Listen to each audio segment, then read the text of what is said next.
Manus flat on the canvas. We are ready to rock and roll. Second round of action. There is a cut on Manus. Jesus. Martial art jab. My man B-Hop, who got dropped out the ring last night. I need a little judo baby. I need me a little judo baby, and let's do it, Ron. Let's hit me up. I see you were telling me this. You got a face for radio. I've got a face for radio. That's nice. Martial arts chat. Martial arts chat. Martial arts chat.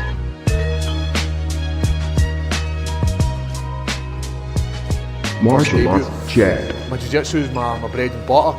I'm always trying to work on my stand-up. I know I'm not a great striker. I'm not going to lie to you and say, oh, see my striking, big fella? You better watch it.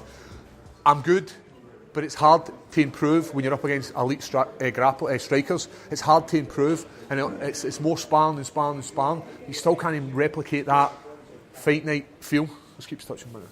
When you felt the tap, what did you feel then? What were the emotions running through you? I felt the tap. Coach Brian tackled you to the foot. That was Chris Bongard right over the top of the cage, man. He's excited. As we all were. Could you hear that noise? The fans for the UK and around the world. You know, a minute left on the clock. I just kept squeezing, and I wasn't going to stop until Mark Goddard came in there and stopped me from squeezing. And it was just like this surge of emotion. It's hard. For him that says fighting's easy, man, it's so hard out there. You're there yourself and your coach is telling you to do something and you physically want to do it. You mentally want to do it as well, but your body says, nah, we're going to stop that there, mate. That right hand's there and you shout, right hand, and I'm like, come on, it's coming. I just couldn't pull the trigger, man. Like, you seen it and I seen it, I couldn't pull that trigger, but when it comes to jiu-jitsu, I'll triangle you. It's easy. This was the last fight in your contract, you said, and obviously you were coming off, 2 losses as well. I was? Oh. Nah, I'm only kidding, I know. Nah. So how important was this win for you, and how do you feel going forward now, having fought the last fight on your contract? Yeah, you've got a lot of time in that cage. It's 15 minutes, and the only person's there is you and your thoughts. Everything else is happening. These things are running through your head, and I'm thinking about my family, and I'm thinking about, like, Paul, is this what you want? Do you want this? And you're digging deep, and it's hard because the other guy's digging deep, and this was his UFC debut, and he's a tough opponent, and I just had to dig deep. But I just kept thinking about my daughters and how much I've taken away from them. Like time with my family to go into the gym and train, freezing cold, raining, you name it, I'm in that gym. It's horrible. It's a horrible existence. Anybody that says fighting in the UFC is brilliant. It's hard, and people who suffer is your family. But you know what? What makes that a wee bit better? We just get a win, and we just get a submission win. I'm over the moon, man. Those final seconds, I heard that wee chap. I don't know if it's 10 seconds or 30 seconds. I just was like, you know what? What's the worst that can happen? Fire up a triangle, see what happens. A lot can happen in that time. And as my coach says, it ain't over till it's over. I know my jiu-jitsu is good. It's just that, it's the whole in between, before you get to the grappling. And he's swinging mallets at you. And I'm like, I can see them coming. And I'm like, there's 2 options. I'm either going to take it in the face and I'm going to slip. You slip to a freedom and then you take a big massive dunk to the face. But it's easier getting punched off him than it was getting punched off Khalil. I'll tell you that much. For what I remember. Guys are laughing like, haha, you get knocked out. Because it seemed like going into the third round, you were nearly setting up the triangle earlier in the round off your back. You were framing your feet against the hip. Was that was there a shock in terms of your confidence in your grappling ability versus maybe his pure power and wrestling? We always know, for these guys from Russia or Chechnya, they've got good sambo and they're good at leg locks and all this kind of. So I expect him to be a much better grappler than he was. I'm not saying he wasn't a good grappler. What I'm saying is I expect him to be this monster, like Khabib, where he's just grinding the absolute life out of you. And I was happy, right? I did take some big shots and they did hurt. I'm not going to lie and say they were easy. They were horrible, but jiu-jitsu is God. Seeing as this was the last fight, seeing as you had said yourself in previous interviews that if you don't win this one, it could be over at the UFC level, how much pressure was there on you? Because you didn't seem to fight with any. Yeah, there's always pressure on you. First fight, last fight, you're coming off 4 wins, you're coming off 4 losses, there's always pressure. Now, I don't even know if I've done enough to get my new contract renewed. We never know. The UFC have got this massive roster, and if I was there in a weight and I was watching that, I'd be like, mate, you're getting no contract. Are we even fight for somebody else? I'm being genuinely serious, man. I'm not going to lie to you and sugarcoat this. But you know what? Another 6 months and I'll be better again. Another 6 months again and I'll be better again. That's why I'm here. I'm here to get better. I've only been doing this sport for 5.5 years. This guy's been dedicating their whole life to this. Liverpool's just round the corner. My face isn't too bad. I wasn't knocked out. No injuries. Why not? Get me on that and let me fight somebody a wee bit easier. Who do you know? You know better than me. I don't know anything in the UFC. Any names? Any names? Just throw some out to me. Who we got? What about that? This guy for the UK. Darren, what's his plus? Stuart. You see middleweight. I could go down to middleweight. Has he? Maybe there'll be a pull out and I'll step in and I'll knee him in the face. Or get kneed in the face, one of the two. I don't know the outcome of this sport. Would it really matter if they said Liverpool, we'll give you anybody? You'd Liverpool, 100%. Like you see me just taking my dinner there, but I wasn't happy getting the dessert and I gave him it. I know you're thinking this guy's laughing. He's like, man, what's this guy absolutely rambling? He's like a lunatic. I know, mate. Don't worry about it. We're here all night. I'm sure the guys are there behind there and they're just waiting on me. Anybody else? I can't even it. Nobody's actually wanting to ask any questions. They're like, well, I don't want to hear the answer. I don't want to hear the response to this lunatic. Is that us? How am I going to celebrate?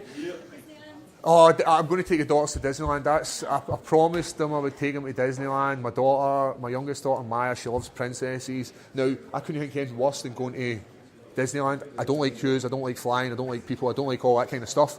But I'm going to do it for the daughters. In fact, I can think of something much worse than Disneyland. 15 minutes to get your face punched. That's pretty bad.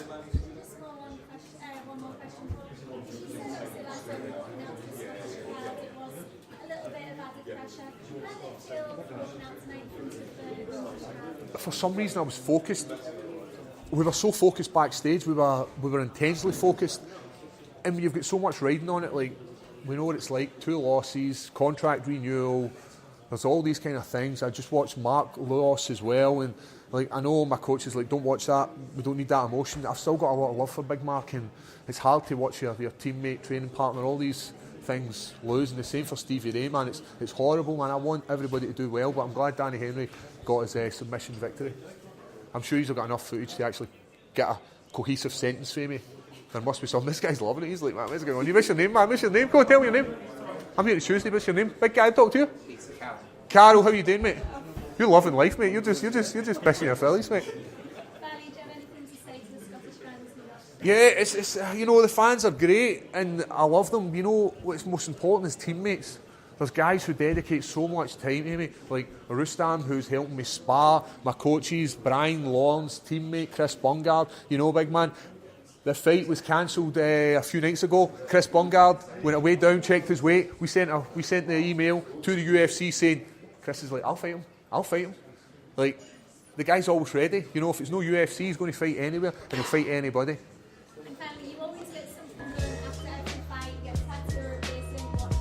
I don't know, any suggestions? Did you just say a cock ring? Yeah. Cock ring? Well, why not? I know. I feel good, man. I've got a wee bit of a runny nose.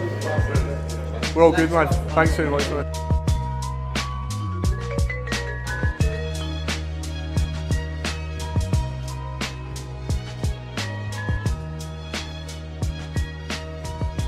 Congratulations on the win. First of all, did you envision it any better, and how we expect to see you at the UFC? Yeah, it was perfect. You know, we had the interview earlier on in the week.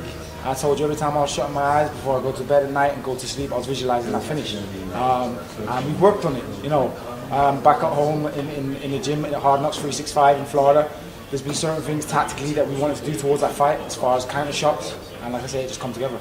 How much sweeter is it, obviously, coming off of that last tough loss for you and then kind of turning it around and getting this kind of performance? Do you know what? I've had interviews and I've told people time and time again, listen, like, a loss doesn't define us. It doesn't define me. The way that you lose doesn't define me. The best of the best lose. Like, we have mistakes, we have mishaps. But it's all about the way that we come back. It's the way that we persevere and move forward. And for me, that was a perfect example. The time before that against Bobby Nash is a perfect example. I'm a warrior, and I feel like my soul's full of tenacity from the things that I've had and I've endured through my past and livelihood. So for me to come back, I'm going to keep pushing forward and I'm going to keep giving to whoever stands in front of me. UFC, of course, is May 27th for you. Nah, hey, Dana White and Sean Shelby have got to get me on that card. I'm a hometown fighter. I've been away and had a lot of time away training to obviously up my game and, you know, just kind of refine certain areas. So to be able to get on a Liverpool card, what was that, a minute, 2 minutes that fight? I'm fresh. I'm ready to go, do you know what I mean? So yeah, get me matched up. Very exciting fight. Sean Shelby, Dana White, make it happen. What would it mean to you to fight in Liverpool Arena? It's a pinnacle. Like again, you've just done London, you do Liverpool, just tick it off the cities, you know. And I feel like the UK crowd as well. It's amazing that we're coming back to the UK again so soon. You know what I mean? The fans definitely deserve it, and they've made a lot of noise for the things that they want. And as I said before, as a country, it's nice to see us starting to take a little bit of ground and really starting to cover it. So yeah, I want to be on that card. It's going to have to happen. And it's very soon, so it's going to be perfect to just keep that fire going. Have you got any opponents in mind? Stylistically, there's a few people, but I want someone with on a winning record again, someone who's strong, dominant. You know, even it makes a fight, Cowboy Cerrone, something like that, would be perfect. You know what I mean? I'm a guy who can be pushed, who can be tested, and will give it back to you. It does it no more, do you know what I mean? So there's plenty of people out there. Dana White and Sean Shelby between themselves can come together, and stylistically, we can make the perfect matchup. What's it like, obviously you spend a lot of time in America training over there, what's it like coming over here to fight, and obviously, you know, family as well, you have your family here, so does that make your win even sweeter knowing that it's at home? I mean, did you have any family in attendance? Yeah, I've got lots of people here in attendance. One of the biggest things that people just don't see, and obviously it's the high life, we're in the UFC, you're in front of the cameras, the TV, people there. I've got a son. I've spent so much time away from my little boy, and it hurts. And I use that to fuel the fire, and it helps me train harder, it helps me get up on tired days and push myself and go to the gym. And ultimately, you know, I want to achieve something for him, I want to achieve greatness for him. So my purpose and who I am is developed and it's changed, and I'm on the platform where ultimately I can grow with. And you ever hit anyone that hard in your life? People online are talking about the thwack, the sound that echoed through the arena. I don't know. To be fair, I was warming up backstage, and I'm cracking the pads as hard as I can. People were listening to it. They know what I possess. I know what I possess. Sean Shelby, I know wherever you are. Jesus. I left down, I left bomb. I know as soon as I can connect with someone, as soon as I line up, I'm gonna finish them when I hurt them. So it's just a matter of time to be able to prove it. You know what I mean? Are you daring to dream about a 50K bonus for performance stoppage of the night? And if so, what do you want to do with it? I am. Listen, Oliver and Camp, good guy, and I don't take nothing away from him. It was just a case of, like I say, within the fight, just sizing him up, waiting for that counter attack, whether it be a lead hook or a backhand. The backhand, everyone's seen it once before, it landed, and yeah, it wasn't necessary for me to finish up, it was already done. Yeah. What are you going to do with it if you get it? It's going to go into a saving fund for my son. Simple. Listen, I work on a graft for something that is bigger than me. And ultimately, these opportunities don't come so often, you know what I mean? Once in a lifetime shit. So I need to make something for him, a foundation. So once this is done, he can live on with my legacy. Danny, there's a lot of black athletes around the world right now doing the Wakanda Forever celebration. You see that? We saw you do it. I guess, what did the movie mean to you, and why do that celebration? For me, it's a bit of a statement, and I like it. Again, Black Power and stuff like that, you know. I feel like we should support each other and support our people, and as a nation, you know, we've got more and more black affluential people coming up, you know, from everything, from movie stars, actors, singers, fighters, sports athletes, you know what I mean? So I like to feel empowered and take that with me and, you know, push it across to others, because like I say, I came from nothing and I'm making something, and I'm going to continue to do that.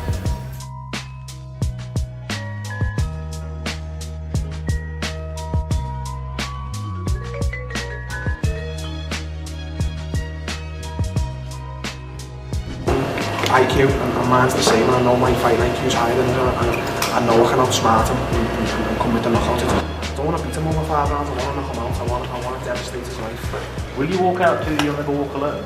That is an option, I've seen it before, but just them drums getting, you know, kicking and going. I don't want to split the city up as well, you know.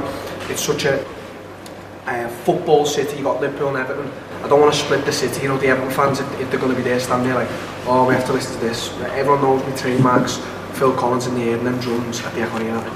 Honestly, it gets me like shivers right now. And the UFC working hard to get them into the They said they're trying anyone in the top 10. Like, I don't listen. People say that people are scared. I don't think anyone's scared, but I don't know why no one wants to fight. Like, I haven't rejected any fights. You know, people say that they're going to fight off for London. No, many names got put forward, and I just wasn't ready. But for now, like, you know, I've asked for Lawler, Masvidal, you know, I know that they asked him and he said he wasn't fit enough. We've got 10 weeks, so it's not really an excuse in my eyes. We've got Wonderboy, I just don't know really, to be honest with you, I don't really care anymore. Darren, I'm sorry. Liverpool is one of the world's great sporting cities. For those people who are outside of the UK, maybe aren't as aware of that, talk to us a bit about that and just what sort of energy and atmosphere is going to be produced by the red and blue half of Liverpool. I'd say two things. If you're not from England, you don't know nothing about Liverpool, buy a ticket and come and see the best spectacle in your life. Like, it's going to top any event. I just know it. I'm just 100% confident when I say it. We're like a fighting city. We're just known for being fighters, tough people. On the docks, you know, years ago, all the Irish, they emigrated to Liverpool. You know, it's just a fighting city, and when you see an opportunity to get behind one of their own, you know, examples, Tony Bellew, the boxer, Darren Tilly, MMA fighter, now, it's honestly, mate, it's going to be something to be remembered. When we spoke to you in Dublin, you were very cool, calm and collected. You've been cool, calm and collected all the way through your career. Cowboy Cerrone looked very cool and calm in that fight as well. You showed some emotion on the stage earlier today. You're going to have an incredible atmosphere in the arena in Liverpool. How are you going to cope with that and keep all that inside when you're going to be in there? And what's going to be the biggest fight of your career? I'm just a special person, mate. I don't say this with any disrespect or anything arrogance. I'm humble, but I just know I'm a special person when it comes to fighting. You know, I know I was put on this earth to fight, and I know I can get past any test. You know, people said, you know, I don't want to talk about my last fight, Tony, because I feel like it's been talked about too much. But to talk about it beforehand, it was like the veteran going to beat this young boy, and then after it was like, oh, he's just, you know, just an old lightweight and that. People will say what they want, but when people are facing me, they're going to realise that I'm not just like this kid who speaks, who talks shit. Like, I can't believe what I say, and when I'm coming, I'm not coming to beat, I'm coming with violence. Like, I'm a violent person, so, you know, I can just get through anything, and I'm just going to be so prepared. I'm going to take a moment when I'm walking out, you know, to see what my city's going to be like, but when it's in that cage, mate, forget everyone, forget family, forget my daughter, forget everyone. They don't mean anything to me. It's about fighting. And do you think we can sell out faster than Manchester? 60 seconds. 60 seconds, I'm telling you, it's going to be one of the fastest selling events ever. Darren, a lot of us were in Dublin in 2014, and it's why we kind of compare Liverpool to perhaps being another special night like Dublin. Where were you when that fight was going on back in 2014? Brazil changed nappies, I think, so I heard, I don't, you know, I'm not like, I don't watch a lot of UFC events, but I heard, and I knew that Conor was coming up in the ranks and that they put him against Brandao. And then I seen the scenes when he finished Brandao, and I thought to myself, of Liverpool, like I thought, imagine if that could ever happen. And it's been a few years, mate, and last year, the 30th of October 2017, I posted a photo of the Echo on my Instagram, and now a few months down the line it's happened. I've made this happen. I've worked hard and I've believed in myself. Anyone can doubt me or anything, you know what I mean? They can jump on this hype train and everyone's calling it, or they can jump off it. I could care less. Like, I've done all this. You spoke about your teammate Mike Grundy and your hopes for him to get the call up. You also mentioned CM Punk as well, and you kind of compared, him being in the UFC before someone like Mike Grundy. Kind of elaborate on that and what you think about someone like CM Punk being in the UFC. I'm not disrespecting him. You've got to have balls to jump in that cage. Like that is something you've got to have, and he has got them. And it's no disrespect, but it's just this fake side of like MMA. It's like, you know, it's all about money, and I talk about it. It's about money and this and that. And Floyd Mayweather coming to MMA. You know, I just couldn't give a shit about all that. Like, and then I see a guy like Mike Grundy who's 5, 6, 7 years older than me, struggling to pay rent. You know, he's got 3 kids, he's just had another baby. You know, he's dedicated to what he does. He travels 40 minutes in the morning, 40 minutes in the night, just to train with me. He's 2 weights lighter than me, just to get punched. You know, just the shot. That's all he deserves. It doesn't matter if he gets into the UFC and gets 3 defeats. I couldn't care. But, you know, obviously I do, but he deserves the shot more than a lot of other people. For an example, CM Punk. CM Punk's sitting in a mansion somewhere with millions of pounds or millions of dollars. Michael Grundy hasn't got a £10 in his pocket, so I don't understand. That's why I hate that side. That's why I'll never ever do it for money. I couldn't give a fuck about the money. I love the nice things in life, but if you took all that away, it'd still be the same goal, legacy. Darren, there's people, like, I mean, you've been talking about, like, you know, being frustrated that you haven't got a fight in so long. Does this not make it even harder? The fact that they're going to have to come to Liverpool and fight you? I mean, that makes it even more intimidating for a guy who wants to fight, you know? You know what, I mean, fighters aren't scared. There's always this talk. He's scared of himself. If you're a fighter, you're not scared of anyone, in my eyes. And if it was me, I'd want to go and take the thunder from someone. You know, if I was fighting a guy in his hometown, I'd want to go and take his thunder and beat him. So there's going to be a lot of guys to step up and say, I'm going to go and beat Darren Tillman. You know, I don't believe anyone can beat me. There's the guy out there to beat me. Come and beat me and show me my weaknesses so I can go and work on them. I'll accept them like a man. But right now, where's my fight? Wonderboy, you know, he keeps on saying this and that. But at the end of the day, I'm 16-0. I beat everyone in Brazil. I was #1 in Brazil, and I've just come in the UFC and beat everyone. It doesn't matter what. If you say I've gone the distance, no one has beat me yet. So until then, you know, it doesn't matter what Wonderboy says. I need to prove myself against other people. You know. Give me my shot and let me prove myself then. Is there any chance the Champions League final the night before, if Liverpool got in? I mean, what would happen then? Would everybody, would it ruin the event that everyone would?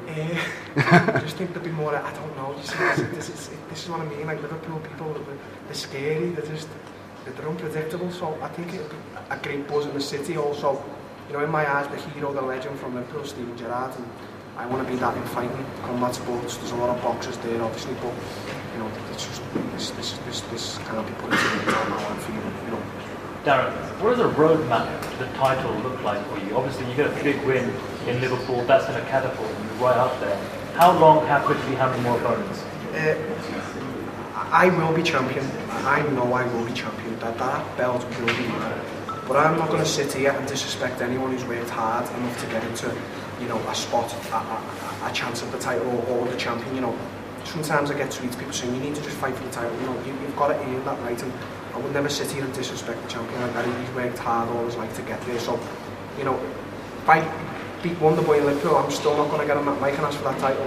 It's proper on mic because I want to prove that I'm the best. I don't want to do a Colby Covington and just beat a few guys and then get to the title and then, you know, because he knows he's not good enough. I don't want to do that. I want to beat them all and then sit there with the title thinking, who can beat me? I don't want a fast road to the title. That's not my mentality.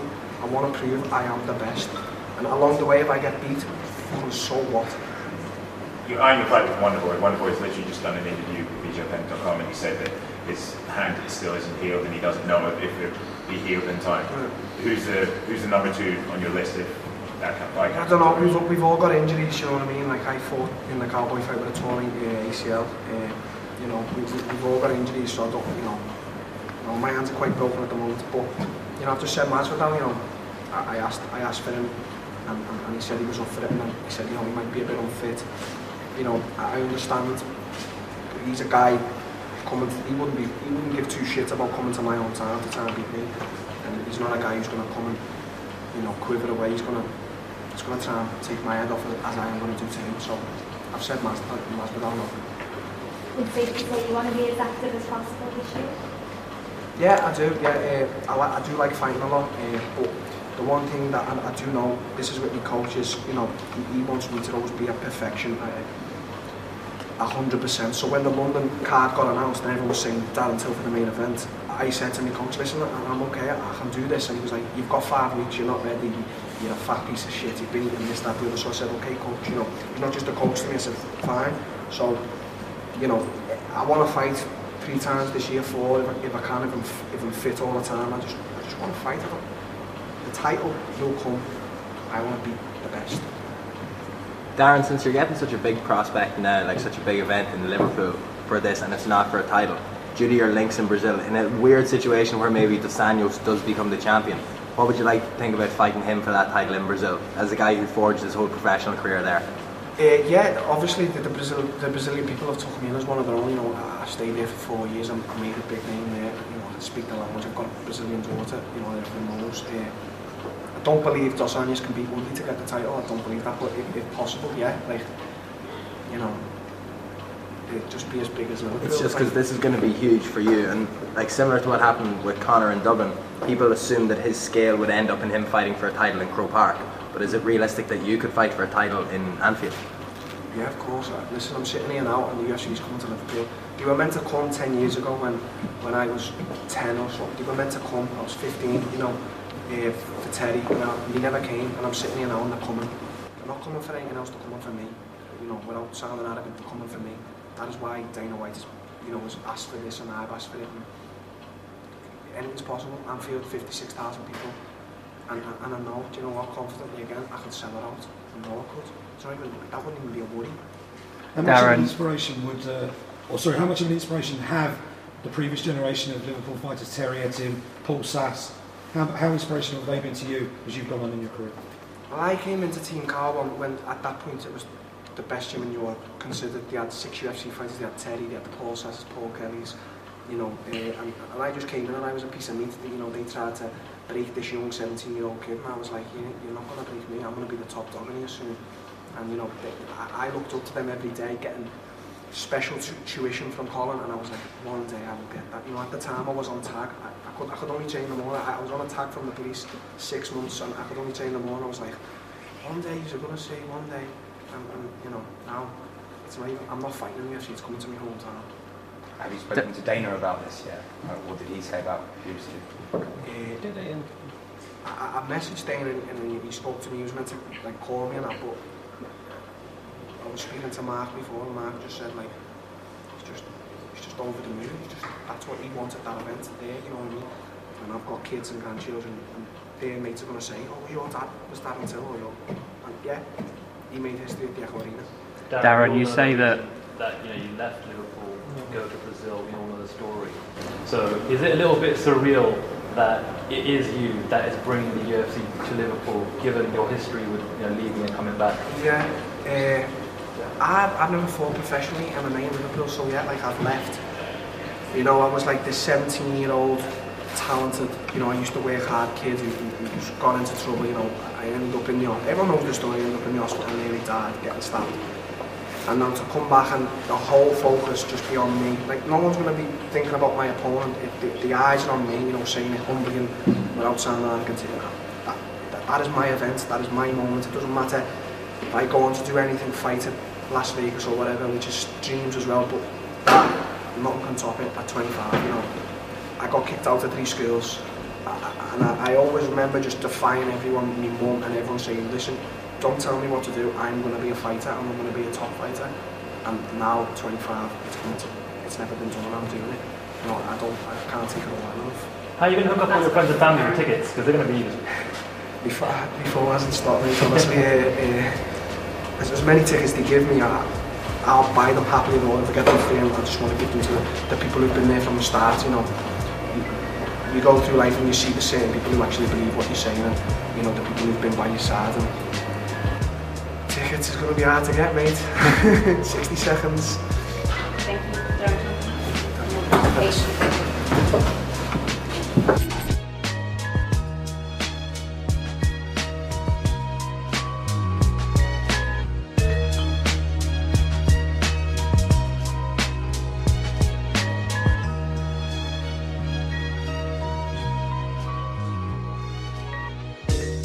Change your heart.